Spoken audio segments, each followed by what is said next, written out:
Pois é. Kilson, relativamente às políticas dos transportes, há também alguma discriminação positiva do Estado com relação a pessoas que têm já uma renda mais garante um maior conforto e que, em função do seu perfil, quer profissional, quer socioeconómico, tem acesso a um meio próprio, ou mais de um meio próprio, e que com isso as políticas públicas de transporte nem sempre são assim tão lineares, né? Ou eles não sentem tanto, quer seja no agravamento de tarifas ou no desagravamento de tarifas, ou pode não ser tão linear. Há pelo menos, ainda que indiretamente, duas políticas que beneficiam nas pessoas que detêm automóveis. A primeira é a questão dos subsídios aos combustíveis. Acho que podemos todos concordar que beneficia diria, as minorias, por assim dizer, no sentido de que, em relação ao custo, né, porque tem um custo desagravado, porque há essa subsidiação, essa subvenção aos combustíveis, ou seja, aqueles que mais utilizam os automóveis privados beneficiam dessa redução do valor de venda dos combustíveis. Depois há uma outra questão que eventualmente nos pode passar assim despercebida, que tem que ver com a política de estacionamento, porque é um indutor do uso do veículo. Né? E aí nós vamos ter que voltar à origem do problema. Se para as classes vulneráveis existem ainda bem políticas discriminatórias positivas, o Miguel falou bem no início da intervenção, falou dos espaços, por exemplo, espaços sociais, que visam de alguma maneira transferir ou reduzir as tarifas, né, para determinadas classes, né, entre crianças, estudantes, idosos, até em alguns casos, até antigos combatentes também beneficiam desses espaços. Lá está, a política, a ideia existe, é como o Rubem referiu, mas a sua implementação ainda está, diria eu, ainda deixa um bocado a desejar, porque as pessoas não sentem isso, né? Os beneficiários não sentem ainda, diria eu, a eficácia dessa medida. E voltando à questão das classes média e alta, né? E se nós olharmos para a nossa estrutura económica, nós temos 80% das pessoas com idade ativa, produtiva, na informalidade, né? O que faz, segundo os dados do INE, faz com que as pessoas que têm emprego formal, idade ativa, mais ou menos 2,5 milhões de pessoas com emprego formal, dentro daquele espectro de pessoas que devem ou que podem trabalhar. Mas, quando vamos olhar para os números dos veículos em circulação, né? Alguns dados dizem que nós temos entre 1 milhão e alguma coisa até 2 milhões de veículos em circulação no país, ok? Registrado em circulação mesmo. Não, mas eles falam em circulação porque eles têm registro. Não, porque isso é uma questão interessante. Porque uma coisa é eu ter o veículo em circulação, outra coisa é eu possuir o veículo. E isso é particularmente relevante nas classes altas porque as pessoas têm muitos veículos. Naturalmente, e em alguns casos, dependendo da matriz da família, usam todos os veículos. Ou seja, é um veículo por membro da família. Quando saem 5 carros. Pois, porque depois já falamos sobre também o índice de ocupação de veículos é muito baixo. Ronda 1,2, 1,1. Mas para dizer o quê? Se nós temos... e os dados indicam, dos 2 milhões de veículos registrados em circulação, o Estado possui 666 mil veículos. O Rubem está a rir porque quando nós viemos para a gravação, discutimos um bocado sobre isso. Não terço. Mas vamos entender. E aqui o exercício que pretendemos fazer é que esses números podem não estar corretos. Né? Se nós entendermos que o Estado tem, por exemplo, mais de 400 mil pessoas, funcionários públicos, se incluirmos as forças militares e paramilitares, meio que dobra, né? Mas Dá mais de 800 mil pessoas. Né? Das 400 mil pessoas, os dados indicam que mais de 57 mil têm cargos de direção e chefia. Estou a falar da administração direta. Administração pública direta. Ou seja, Só porque a direta é o quê? Só para... a administração pública separa-se direta e indireta. A direta tem os órgãos centrais, ministérios e tudo mais, né? E os órgãos locais, governos provinciais, administrações municipais. E a indireta tem institutos, empresas, agora empresas públicas. E aqui posso incluir também empresas que, não sendo públicas, sejam domínio público ou aquelas em que o Estado tem alguma participação minoritária. E podemos incluir também nos institutos públicos. Depois há aqui não diria uma confusão, mas depois incluem-se as agências, né? Algumas depois têm nuances, diria, orgânicas muito diferenciadas. Mas pronto, se nós incluirmos todo esse sistema, se quisermos, vamos chegar à conclusão óbvia que 66 mil. E inclui também os veículos das embaixadas e tudo mais. Estamos a falar de 66 mil e poucos carros. Acho que podemos concluir que é um número muito reduzido. Muito reduzido. E aí vem o que da questão. Se nós temos uma estrutura econômica marcada e vincada pela informalidade, e a informalidade, um dos seus traços é naturalmente a instabilidade no rendimento, vamos concluir que 80% dessas pessoas não têm condição de comprar veículo. Acho que é uma conclusão óbvia. Daí também termos, por tabela, os transportes informais serem a coluna vertebral da mobilidade nas principais cidades do país. Então a pergunta que fica é que se nós temos essa matriz económica debilitada ou agravada pela informalidade e pela instabilidade dos rendimentos, de onde é que saem os 2 milhões de carros? Quem é que os adquire? É um número pequeno, né? Não é? Se nós estamos a assumir que o Estado, né, tem menos de 100 mil veículos registrados na sua base de dados como seus, os 1,9 milhões de veículos saíram de onde? Se entendemos que os empregos formais são 2,5 milhões. E desses empregos formais, depois se nós formos decompor, vamos perceber que a maior parte deles devem estar ali até 8 salários mínimos, a renda média, por exemplo.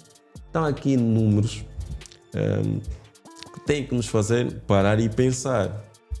Porque isso depois também, o desenho de qualquer política pública tem de assentar em dados, no contexto. E é aí onde nós falhamos um bocado. Porque tu não vais determinar o desenho de uma política sem perceber quem é o destinatário, como é que o destinatário se comporta, qual é o contexto em que ele se encontra. Eu falava desse número de veículos.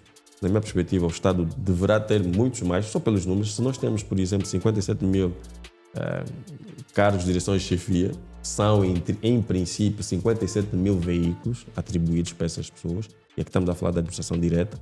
Se contarmos com os veículos da administração indireta, passamos largamente esse número. Então, aqui para dizer... e se olharmos depois também para a rubrica de compra de veículos, olhamos para o OGE, olhamos para os números recentes, até julho deste ano foram disponibilizados mais ou menos em torno de 50 milhões de dólares para a compra de veículos para órgãos do Estado. Estamos a falar em 8 meses, 7, 8 meses, o Estado disponibilizou essa verba para comprar veículos. E aí é onde eu digo que há uma espécie de uma indução indireta, né, do número do aumento de veículos, que depois só aumenta, ou só se... Desculpa, Kilson, mas esses veículos depois não vão sendo também regularmente desanexados da esfera do Estado? Via do abate e não sei o quê. Sim e não. E por isso é que eu volto à questão dos dados. Porque há regras para o abate. Olhar para o estado do carro, o tempo do veículo e tudo mais. Há regras. Então, isso tem que estar claro. Mas tu não vais abater. Não vais abater à mesma velocidade que vais comprar. Entendes? Não é? Okay. Não tens como. É impossível isso. E a grande questão é exatamente mais do que... E é o que eu não estou a discutir a natureza, a tipologia dos meios. Estamos a falar de carro. Depois é uma outra discussão que podemos ter, que é a tipologia dos meios que nós regularmente, enquanto Estado, compramos. Isso incentiva porque, a um momento, os cargos de direção e chefia e outros têm direito a esse veículo de função. Mais do que isso, na maior parte das vezes, esses veículos ou essas pessoas com essas funções têm direito a um estacionamento garantido. O que eu quero dizer é que essas classes estão muito pouco disponíveis, se quisermos, a alterar o seu modo de transporte, porque têm todas as condições de incentivo e de indução para manter esse status quo. Também é verdade, devemos aqui assinalar que para que essa migração ocorra, eu tenho que melhorar a oferta do transporte público. Na oferta, na diversidade, na frequência, na segurança, no conforto. E na eficiência. Naturalmente, na eficiência do sistema. E as infraestruturas. Porque, sim, do ecossistema. Porque eu não vou conseguir fazer essa transição enquanto eu tiver, enquanto funcionário, um carro que me é adstrito. Em alguns casos, e aí também onde mora às vezes o perigo, eu tenho, para além da subvenção, que é para todos, né, que é o subsídio, que os combustíveis são subvencionados, eu não pago combustível. Há casos em que há funcionários que não pagam combustível. Não pagam combustível, não pagam estacionamento, não é? Nem a manutenção do veículo. E em alguns casos nem a manutenção do veículo. Então eu não tenho motivação nenhuma para migrar. E aí é onde entra, por exemplo, nós temos em Luanda, por exemplo, há um edital, Regulamento Geral de Estacionamento na Via Pública, que estabelece as regras e os momentos em que tem que se estacionar e onde tem que estacionar. Quem é que já viu isso? Nós vemos aqui em Luanda que o estacionamento público é gerido pelos miúdos da rua. Tão simples quanto isso. Isso é a praxe. Ou seja, apesar de existir um instrumento ou instrutivo que dita as regras de como usar o estacionamento para permanência de curta, média ou longa permanência, existir isso em edital, ninguém cumpre. Ou seja, o Estado ausentou-se dessa responsabilidade de fiscalizar, de controlar, de operacionalizar, dando naturalmente espaço para que a informalidade ocupasse esse vazio e preenchesse esse vazio, permitindo que depois houvesse uma espécie de uma relação entre o usuário, uma relação comercial, atenção, entre o usuário e o operador informal, que se estabelecesse essa normalidade, normalizou-se esse tipo de procedimentos. Então, as classes altas e as classes médias nesse sentido, aquelas ligadas ao funcionalismo público, nunca vão estar disponíveis a saírem dessa bolha para utilizar o meio público. E o grande problema nisso tudo é que depois há um desinvestimento, né, no setor público dos transportes, porque aqueles que deveriam sentir, na verdade, essas vicissitudes não sentem, porque há esse conforto. Primeiro o veículo é atribuído, depois o combustível é subsidiado, em alguns casos não pago combustível, depois eu tenho no final do dia ter um estacionamento grátis. Ou seja, eu nem me preocupo se eu vou ter um problema no ponto de origem para estacionar, porque eu tenho ali um estacionamento grátis. E isso vai na contramão do que as boas práticas do ordenamento do território, do urbanismo, do planeamento de transportes nos dizem. Se nós repararmos, principalmente em Paris, que tem sido tendência, há uma reconversão do espaço destinado aos veículos para devolver ao público. Muitos são os casos em que zonas que eram anteriormente destinadas a estacionamento para veículos estão a ser devolvidas ao público, gerando melhor qualidade de vida, mais tempo de qualidade, onde você tinha espaços impermeáveis que depois, por exemplo, a questão ambiental foi aqui indicada, em que gerava as zonas de calor, de zonas que as pessoas não podiam ficar porque aquilo é impermeável, não dava para ficar, transformar em espaços verdes, em jardins, ou seja, zonas em que as pessoas agora podem usufruir da cidade como um espaço comum que deve ser. No nosso caso, tardará a acontecer.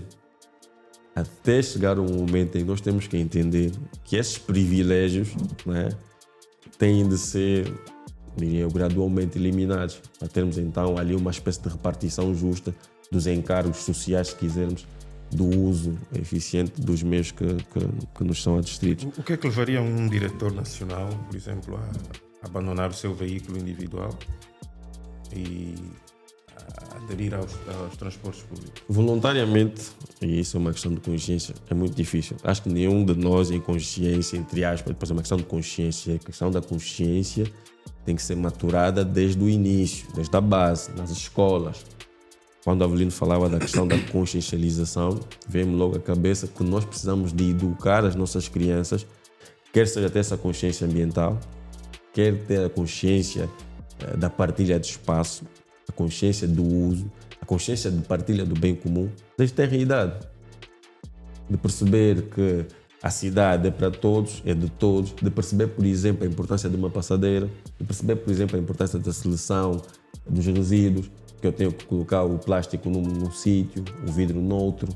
Coisas que aprendem são simples, porque depois quando ele for um adulto, ele tem a consciência de que o espaço público é o espaço que tem que ser preservado e não a minha individualidade.